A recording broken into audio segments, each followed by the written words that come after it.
सरदार मोहम्मद कुल नबियां दा सरदार मोहम्मद बहरे अरब हमवाज मोहम्मद उम्मत तेरी क्यों गम खावे जिस दी तैनू लाज मोहम्मद या अल्लाह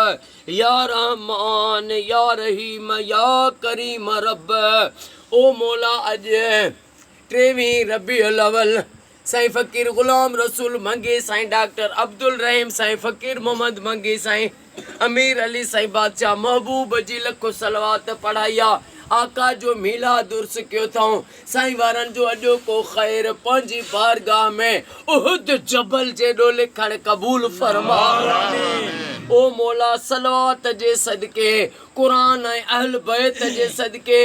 ADPP मरहूम ग़ुलाम मुस्तफ़ा मंगी साईं के जन्नतुल फिरदौस में करीम आका जो पड़ोस ग़ुलामी कचहरी नसीब फरमा ओ मौला साईं ग़ुलाम रसूल मंगी साईं के साईं जे सभिनी भाइरनि के फ़कीर मोहम्मद साईं के साईं जे सभिनी भाइरनि के अमड़े न्याणियुनि के सेहत ऐं वॾी हयाती अता फरमा मौला हिननि जी रोज़ी रिज़्क़ इज़्ज़त में बरकतूं अता फरमा ओ मौला साईं वारनि जा क़यामत ताईं सॼण साम्हूं कजां ऐं दुश्मन दूर फरमा साईं फ़कीर ग़ुलाम नबी मंगी साईं के साईं जे बचड़नि के मौला क़यामत ताईं आबाद फरमा साईं ग़ुलाम मोहम्मद सियाल साईं के साईं जे बचड़नि के सेहत ऐं वॾी हयाती अता फरमा साईं सजाद फ़कीर जो शहज़ादो ग़ुलाम मोहम्मद साईं जो पोटो जेको हिन भलारे महीने में ॼायो आहे रब मिठे मोहम्मद जे सदके शहज़ादे खे वॾी हयाती सेहत ऐं वॾी हयाती अता फरमा ओ मौला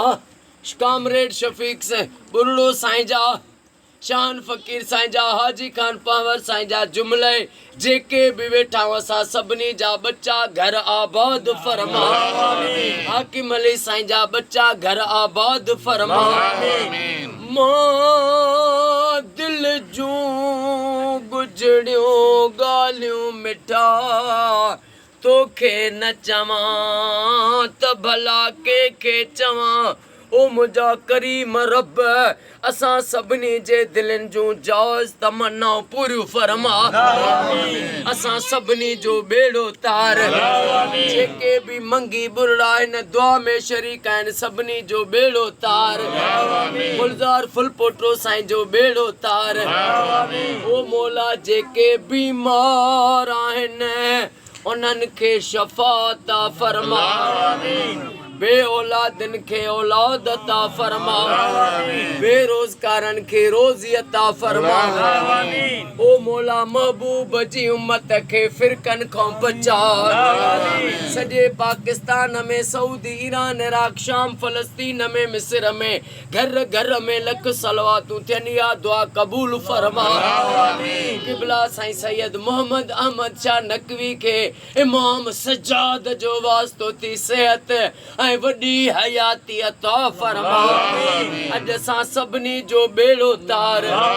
जेके बि बीमार आहिनि उन्हनि खे शफ़ा अता फरमा रब नवाज़ बुखटी साईं बाबा खे सेहत ऐं वॾी हयाती अता फरमा इन्नल्लाह व मलाइकतहू युसल्लून अलल नबी या अय्युहल्लज़ीना आमनू सल्लु अलैहि व सल्लिमू तस्लीमा अल्लाहुम्मा सल्लि अला मुहम्मद व आले मुहम्मद ला इलाहा इल्लल्लाह मुहम्मदुर रसूलुल्लाह नारे हैदरी